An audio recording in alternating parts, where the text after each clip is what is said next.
The Cat Out of the Bag. Containing the whole secrets and mysteries of Freemasonry never before divulged. In addition to the secrets of an entered apprentice, fellow craft, and master mason, those of a Royal Arch and Knight Templar, are fully disclosed, together with scriptural and other reasons for the forms of initiation. Also an appendix containing 2 Masonic songs and the secrets of Druidism, never before published. The whole illustrated with appropriate engravings. By Brothers Runt and Pitcher, Master Masons and Knight Templars. Runt. As you are now, Brother Pitcher, within the walls of this just, lawful, and warranted lodge, I have to inform you, that to you there is no retreating until I have initiated you into all the mysteries of the first degree of ancient Freemasonry. Masonry is a science, containing many valuable secrets, which have been hailed with rapture by the most enlightened men of every age and nation, kings, princes, and the potentates of the earth have received its mysteries, and thought it no degradation to change the scepter for the trowel. Previous to your being initiated into the mysteries of Freemasonry, it is my duty to inform you that you must enter into a solemn obligation to keep sacred and inviolable all the secrets of our order, after which, I shall proceed to instruct you in those hidden branches of science which have remained unknown, but to Masons, from the foundation of the world. At the same time, I must inform you, that justice, honor, and mercy are the principal characteristics of our order. And should you never disgrace Freemasonry, Freemasonry will never disgrace you. The first step in Masonry, Figure I Plate 1. Runt. You will have the goodness, Brother Pitcher, to strip stark naked, like our first parents in paradise, and, with the square in one hand and the compasses in the other, approach to me as a Mason, that is, place your one leg at right angles to the other, with your arms extended, holding the square and compasses, and spin yourself 3 times round upon your left heel, keeping your body perfectly erect. Having stood motionless for 3 minutes, you will please to hop 3 times round the room, and 3 times over a stool, with your arms and legs in the same position, and repeating 3 times the words Stultus Hocus Pocus, Hocus Pocus Stultus. On uttering these mystical words, the peals of thunder begin to roll, and flashes of lightning are seen to dart at a distance. From behind the curtain the hideous form of his Satanic Majesty, dignified with orass and cloven feet, utters hollow groans, to the terror and astonishment of the trembling candidate, who, at this crisis, affords considerable sport to the waggish part of the already initiated. To comply with the forms of antiquity, prevalent in our order, you must now, Brother Pitcher, patiently submit to the operation of the scalping knife, like the male children of the Jews, 8 days after birth. To prevent the effusion of human blood, your wounds shall be seared 3 times with the salamander, or lodge poker, carefully heated to a high temperature, after which, you may be pronounced duly initiated. This last part of the ceremony being of a delicate and dangerous nature, it is generally performed by a son of Aesculapius. Should there be one present, otherwise the master must operate with the best of his skill. Envy the above, Brother Pitcher, is a sound reason why females are excluded from participating in our Masonic mysteries. Runt.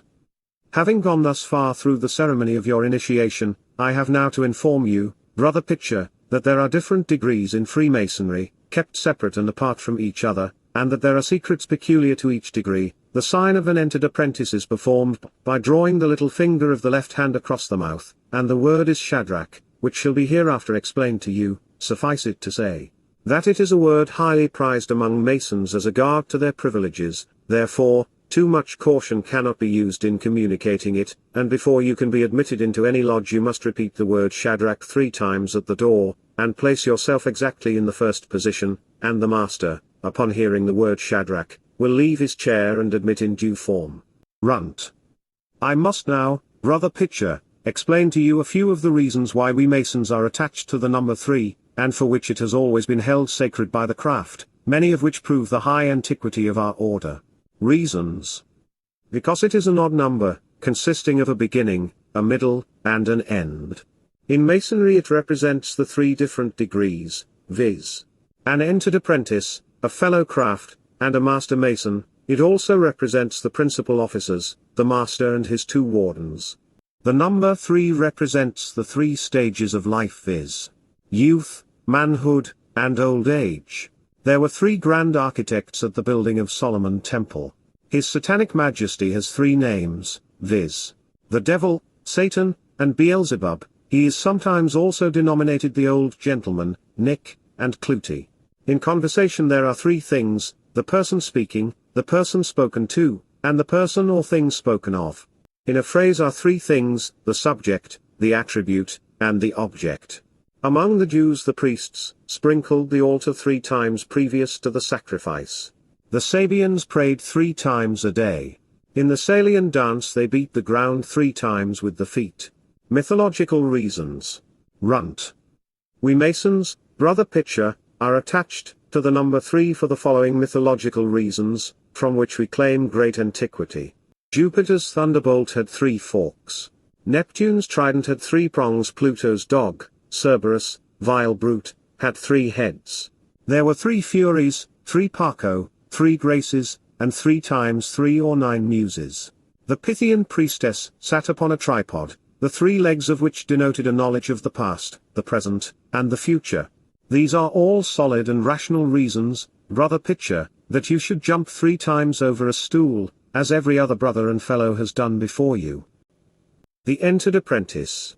Parting Song by Brother Runt. Tane Jonti Hazar, or the Kinnegad Slaskers. 1.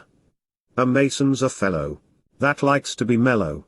He'll push round the bottle and drink till it's done. We oft meet together in all kinds of weather to handle the trowel and relish the fun. 2. The maids of the village and farmer from tillage oft talk of the mystic and wish for to know, but all are small matter. We manage much better than to the wide world, unpaid for to go. 3. The jewel and collar, sometimes on the scholar, make things have the color of something profound. A ball or procession oft makes an impression and brings an apprentice hard fast to be bound. 4. In the hour of vexation, we join in libation with Venus and Bacchus. We swagger till day, the money we'll borrow to drown or kill sorrow. Like Bebo, we tipple and moisten our clay. 5. When the cash is expended, our frolics quite ended, we join hands together and then march away. We'll hunt for another and call him dear brother, because for the grog and the liquor he'll pay. The second step in Masonry, Figure 2. Plate 1. Runt. This step, Brother Pitcher, is much superior to the former, but nothing to that which you shall hereafter be instructed in. You must strip stark naked, like your grandmother, Eve, with only an apron, and, as before, keep your body perfectly erect and place your left leg at right angles to your right, holding in your hands the sun and moon with the 7 stars over your head, indicating your immortality. You will next spin yourself 5 times round upon your heel without letting down your right leg, then remain motionless for the space of 5 minutes, after which you must hop 5 times round the room, and jump 5 times over a stool, repeating the memorable words in hoc signo vinco, for the following sound reasons. First, because 5% is the legal interest of money.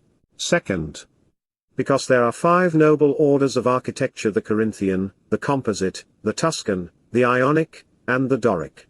Third, because we have 5 natural senses: seeing, hearing, smelling, feeling, and taste, with many other sound reasons hereafter to be instructed in. The word of a fellow craft mason is Meshech or Meshech, which shall be hereafter explained when you are admitted into the 3rd degree. Repeat it aloud, for the benefit of the brethren, and remember, that it is a word highly prized among Masons. Therefore, too much caution cannot be used in keeping it. You must strictly observe never to repeat it even to yourself, excepting in the presence of 5 or more fellow craft Masons or brother Meshechs. And the sign is, to draw your little finger adroitly along your chin. The 3rd step in Masonry, Fig. 3. Plate 1. Runt. I shall now, Brother Pitcher, proceed to initiate you into all the mysteries of the 3rd degree of Freemasonry. It is much superior to the 2 former and consequently of much greater importance. Being reduced to a state of nudity, with the exception of Anapron, you will have the goodness, first, to cross the one leg at right angles to the other, because all straight lines, right angles and perpendiculars, are true and proper signs in Masonry.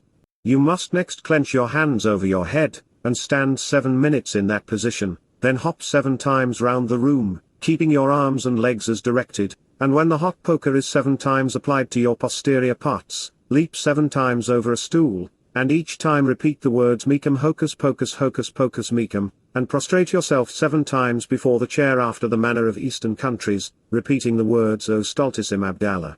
Having undergone this arduous duty, you may retire and be invested with your personal comforts, that is, clothe yourself, and, on your returning, you shall be exalted above your fellows, that is, placed upon a high bench, and the brethren will join hands, and dance 7 times round you, repeating incessantly the words Tecum hocus pocus tecum. You will then be permitted to sit, like another Christian, for the remaining part of the evening, and allowed to drink grog, smoke a pipe, and be laughed at by every brute present. The sign of a master mason is to snap your second finger with your thumb 7 times. The word is Abednego, repeat it aloud, for the benefit of the brethren.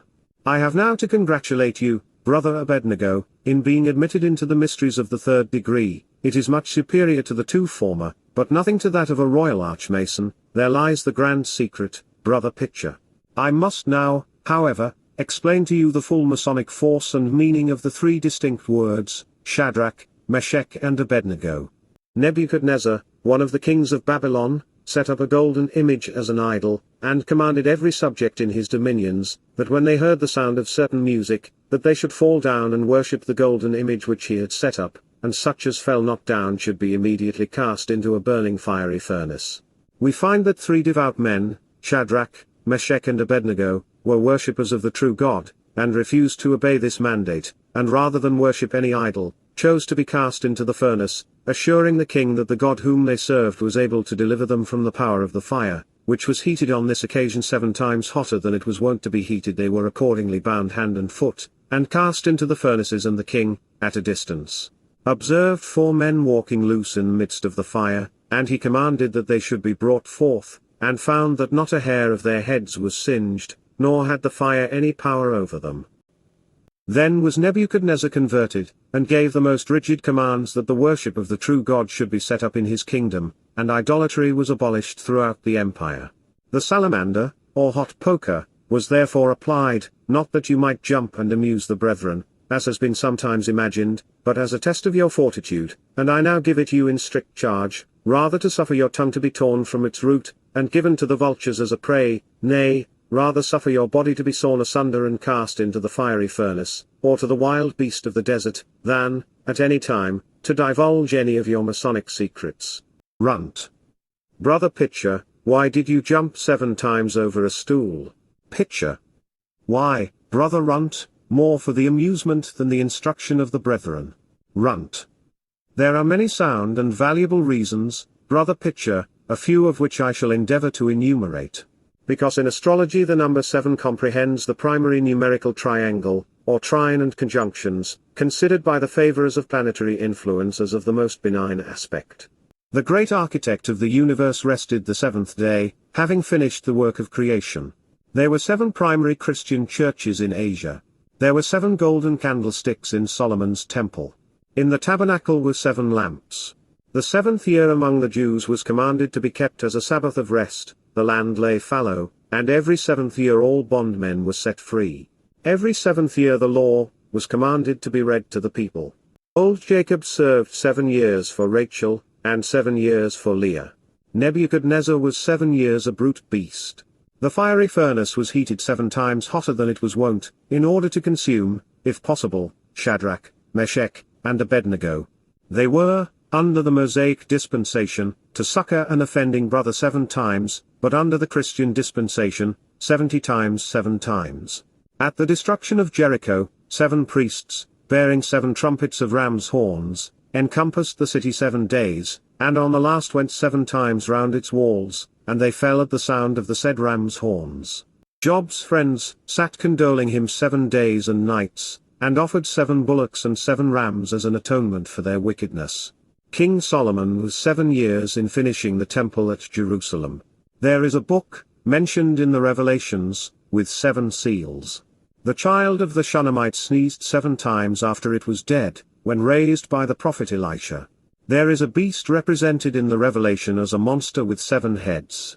There are 7 days in the week, and lastly out of Mary Magdalene were cast 7 devils.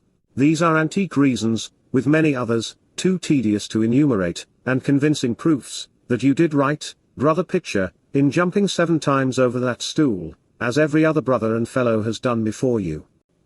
Royal Archmasonry. Runt.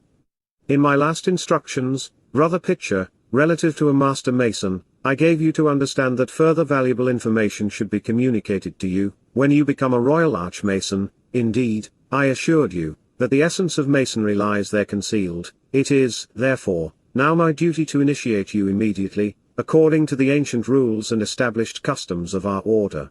Runt. Though many things, brother Pitcher, in the 3 former degrees, may in themselves appear trivial, nay, absurd in the extreme, yet custom in a short time reconciles them, and we become as fond of those trifles as if they possessed something of real worth. You will see even the philosopher equipped with his white apron, as pleased as if engaged in something solemn, and when promoted to a blue collar and jewel, considers himself elevated to the highest pitch of human grandeur, and, brother Pitcher, if you should be a little disappointed on the present occasion, I know your good sense and penetration into the real secret will readily overlook it. You are well aware that in all orders and distinctions among men, there must be some stimulus given, and if we Masons, brother Pitcher, were not to buoy up an entered apprentice with the hope of a future secret, there would be few indeed, who would pay the fees for Royal Archmasonry, and we all know that money is the mainstay of our order. Money, brother Pitcher, speaks all languages, it is the grand cement of every order, in it alone are the sinews of war. And without it the social order of things would be reversed. Without money, brother Pitcher, the most brilliant talents have no luster, and with it the braying of an ass is accounted sweet music. I trust, brother Pitcher, you will not in any way consider me personal. Look at different opulent individuals in our own town, who are looked up to as the standard of true wisdom, divest them of their money, and they would sink in importance below the meanest mechanic. In our order, brother Pitcher, it is absolutely necessary to be expert with the salamander, and to be profoundly acquainted with all the cant phrases of the craft, so as to be able to keep up a plausible story, in order to divest the mind of the candidate from the faculty of reflection, for should he ever, by any unlucky accident, attempt to put it to the test of common sense, before he passes the arch, our funds would suffer, and the whole fabric would soon dwindle to nothing. But now to return to the subject matter in hand. You must again strip stark naked, with the exception of an apron, and hobble all 4s 7 times round the room, that is, walk upon your hands and feet, representing our grand progenitor, Nebuchadnezzar, who, as I before observed, was driven from among men, as you are this day, and his dwelling was with the beast of the field, and he did eat grass like an ox, his body was wet with the dew of heaven, his hair became like eagle's feathers, and his nails like birds' claws, and a man's heart was taken from him, and a beast's heart was given him, and he was in this sad condition for 7 years, till his reason returned to him, when he was shorn, washed, and anointed king, and his counselors and lords sought after him, so that he was restored to his former greatness, with a due sense of his duty to the only true God. Thus, in addition to an apron, you are furnished with a feather cap, to represent the eagle's feathers, and a pair of gloves, with horn points, to represent birds' claws. You are then sprinkled over 7 times with rain water, and a little grass being placed before you, you are compelled to eat. You must express your gratitude to the brethren, who have condescended to raise you from among the swinish multitude, or beasts of the field, with whom you have herded for the former part of your life, and placed you among an exalted race of beings with Zerubbabel, Haggai, and Nathan in point of importance. You are then compelled to sit cross-legged, after the manner of eastern countries, for 7 minutes, then one of the chiefs, denominated Beelzebub, conducts you through an arch, with a chain round your leg, and hails you King of Babylon. Then the leading men of the city do you homage, informing you, that you are no longer a brute beast, that you are now an exalted individual among nations, a king of the most famous city Babylon. Hail, King Nebuchadnezzar, 7 times. Then the poor devil, whoever he may be, is quite amazed, and sometimes enraptured with this metamorphosis, and some illiterate beings have been of little use to their families for weeks, after being crammed in this manner, even in their sleep, exclaiming, I am now no longer a beast, I am a king, to the no small amusement of all around them. It is recorded that one poor industrious individual became so riveted to the belief of his being a king, that he forsook his wonted avocations, became actually stark mad, and could never afterwards be kept quiet, but when equipped with the feather cap and the horn-pointed gloves, and running all fours, forgetting that he was no longer a beast. After all this torn foolery, you are gravely told that the word of a royal archmason is Nebuchadnezzar, and that it is a word highly prized among archmasons, as a guard to their privileges. Therefore, too much caution cannot be used in communicating it. Remember, it must never be repeated, even by yourself, but in the presence of 7 chiefs or Nebuchadnezzars, and then you must be all equipped as before described. In being admitted into a chapter, you must cross your legs as in the 3rd degree, knock 7 times at the door, and repeat, 7 times, the words, O Nebuchadnezzar, live forever. Then the presiding king, solemnly, and with a long face, exclaims, Let brother Nebuchadnezzar be admitted in due form. Then, in the 3rd position, and with your hands crossed behind your back, you must judge your distance from the door to the chair, and take 7 leaps. Then bowing respectfully to the king, you will be permitted to sit down, but recollect, should you not take your distance so as to leap it exactly at 7 times, you must repeat the dose till it operates. A Royal Arch Parting Song, by Brother Pitcher. Tune Evelyn's Bower. 1. When a mason I became, for to raise my deeds of fame, I got quite drunk with grog.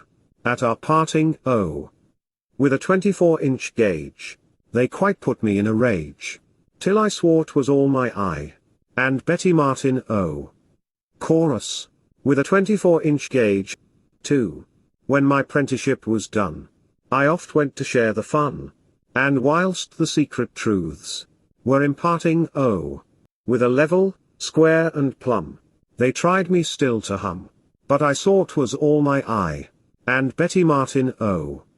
Chorus, with a level, square and plumb. 3. When a master I was raised, as the thing was highly praised, I thought it might be something on sweethearting, oh, but if Solomon had sense, he must show it somewhere hence, for in this it's all my eye, and Betty Martin, oh. Chorus, but if Solomon had sense. 4.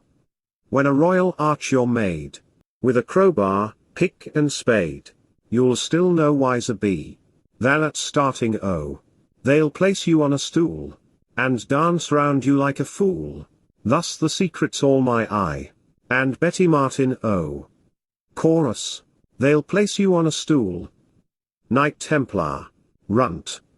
The next thing, Brother Pitcher, is a Knight Templar, which, of itself, may be said to be no degree in Freemasonry, but as most Royal Archmasons wish to be in an encampment, it is now my duty, Brother Pitcher, to let you into that secret also. In the first place you must dance to the tune of £5 5 shillings. Recollect, money is the grand cement of every order. This being handed over to the proper quarter, all the members repair to the lodge room, and arrange themselves in the form of a camp, and the king of the party, as there must always be a cock to a dunghill, after a long silence, exclaims, Who will go up with me to Ramoth-Gilead to battle? When they all with one simultaneous voice exclaim, We will go up with thee, O king, to Ramoth-Gilead. Then the secretary informs them that a candidate has been duly proposed, balloted for and approved in open camp, and that it becomes those concerned to initiate him in due form. Then the candidate is stripped and dressed in ancient military uniform, with a sword, battle-axe, a staff and scrip, like an antediluvian, and led into the room, when the sage King David again exclaims, Who will go up with me to Ramoth-Gilead to battle? The candidate is then instructed to say, I will go up, O king. He is then furnished with a sword, and swears never to abandon King David, whenever he shall engage at Ramoth-Gilead. He also swears that he will make war upon all Turks, infidels, and will show a due sense of the religion of his forefathers. The candles are then put out, and all the encampment move in procession 7 times round the room. When the hoodwinked candidate is desired to halt and the lights are restored, then the hot poker or salamander is brought opposite his nose. When he is questioned as to his going up to Ramoth-Gilead to battle, he is instructed to say, Though I were to pass through a sea of fire, yet will I go with thee, O king, to Ramoth-Gilead. He is then led 7 times round the room, the same questions being put, and the last time he is taught vehemently to exclaim, Though I were to pass through a lake of fire and brimstone, yet I will go up with thee, O king, to Ramoth-Gilead to battle. The bandage is then taken from his eyes, and a cup, not made with hands, full of wine, is given him, when he drinks success to the king and his forces at Ramoth-Gilead. He is then gravely informed that the word of a Knight Templar is Ramoth Gilead, and to be admitted into any encampment or lodge of Templars, it is necessary to come in the antediluvian dress before described, and having repeated the words Ramoth Gilead, he gives 9 distinct knocks at the door and is admitted without further ceremony. Indeed, the word Ramoth Gilead is a sufficient passport, whether known personally to the brethren or not. After the ceremony, comes the hot supper, and, instead of a regular grace, the question is again put, who will go up to Ramoth? When they all, upstanding, with knives and forks held up, exclaim, we are ready this day, O King, to go up with thee to Ramoth Gilead to battle. Then the battle commences, and the usual dexterity displayed would at once convince you that they would indeed pass through fire and water to gratify their appetites. After supper a song and a little grog generally concludes the battle of Ramoth Gilead. Thus are you led from one degree to another in search of a secret of real value, but about this stage of the business a full stand is generally made, and the poor devil begins either to be gulled with the apparent sociability exhibited, disgusted with its frivolosity, or enraged for the loss of money expended from time to time upon such profound nonsense, and sometimes, upon taking a retrospect view, considers it almost blasphemy to hear so many parts of Scripture twisted to a meaning which no translation can admit. Masonry may, sometimes, be of service when charity is considered as its basis, but it is, for the most, the road to low company, and an inlet to drunkenness and debauchery. Druidism. The order of Druids, like that of the Knight Templar, is no degree of Freemasonry, but it is a distinct order prevalent in Wales and in the south of England. To enable you to enter a Gorst, as the lodge of that denomination is termed, you must be introduced by a Druid, and in an adjoining room to the Gorst you must divest yourself of your own habiliments and be equipped in a Druidical toggery, viz. in a thin black serge cloak, reaching to the middle of the thigh, with holes for the arms, then with a silk cord round your neck, and without hat, shoes or stockings. You must enter the Gorst, where the Druids, behind the curtain, utter the most hideous yells and groans, and, by burning sulphur and other suffocating stuff, you would almost imagine yourself in his satanic majesty's dominions. Then the arch-druid, or chief priest, comes forward in a menacing manner, with a druidical battle-axe, and demands the reason why you dare invade or enter his sacred domain, and threatens you with instant death in case of a refusal to depart. The conductor then holds you fast by the halter, and, with terror on his countenance, instructs the candidate to say, I am not come hither, O arch-druid with any hose, tile intention, but thy servant has undertaken this journey at great expense, and humbly solicits to be initiated into the mysteries of Druidism, for which ceremony he is duly prepared.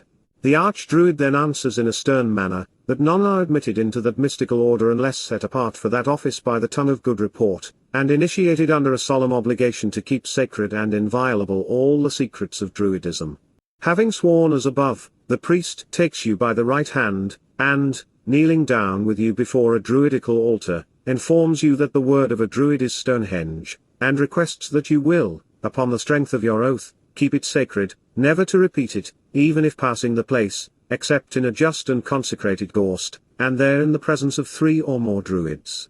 You are also informed that the sign of a druid is to place your forefinger on the tip of your nose, at which sign you will be immediately recognized by all druids, but be sure never to pronounce Stonehenge, excepting there be 3 present, and then pronounce it in syllables henge first and stone afterwards, to prevent a disclosure. The priest then informs you that Stonehenge is the most ancient druidical temple, or place of worship, in the world, that it existed long before the days of Adam, that it is situated on Salisbury Plain, in the wilds of Dorsetshire, and consists of an immense number of stones of massy granite, standing erect, arranged in a semicircular form, covering nearly 3 acres of land, and can be seen at a great distance.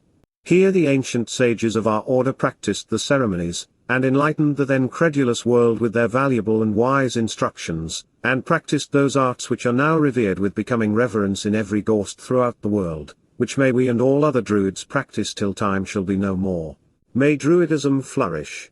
After this you are led by the high priest round the Gorst, and, taking each brother by the hand, you repeat the word Stonehenge 3 times. You may then take your place and ask what questions you please, but you will receive no answer as to what the Druids of antiquity taught and practiced. It is all comprised in the single but valuable word Stonehenge. Authentic history of the ancient Druids. The Druids were the priests of the ancient Britons among whom they possessed great authority, and were held in the highest veneration, not only by the Britons, but by other Celtic nations. Indeed their sway was unlimited, as they were supposed to have the power of inflicting punishment, not only in this world, but in a future state. Their forms of worship are entirely lost, as they were never allowed to be written, but they are said to have instructed mankind in astronomy and other branches of philosophy, unmixed with the superstition and the barbarity of the age. The Druids were divided into three classes: the poets and heroic historians, the sacred musicians, and the prophets, and the last class was the most numerous, and strictly called Druids, which, in time, was a name common to the three classes. Females were also admitted to the priesthood, and called Druidesses. These were divided into three classes: the first lived together in retirement, and were bound by vows to perpetual virginity, and were held in great veneration from their possessing the powers of divination, prophecy, and working miracles. The second class were married women, who assisted the Druids in their offices of religion, and occasionally saw their husbands, and the third class performed the menial offices about the temples. No doubt, from motives of policy, Freemasons will universally deny that the foregoing contains any of the secrets of Masonry, but, upon its being put to the test, it will be found perfectly erect, and, upon repeating any of the highly prized words, you will soon see, from a peculiar something in his manner, that he stands convicted under a true bill. End of the first number.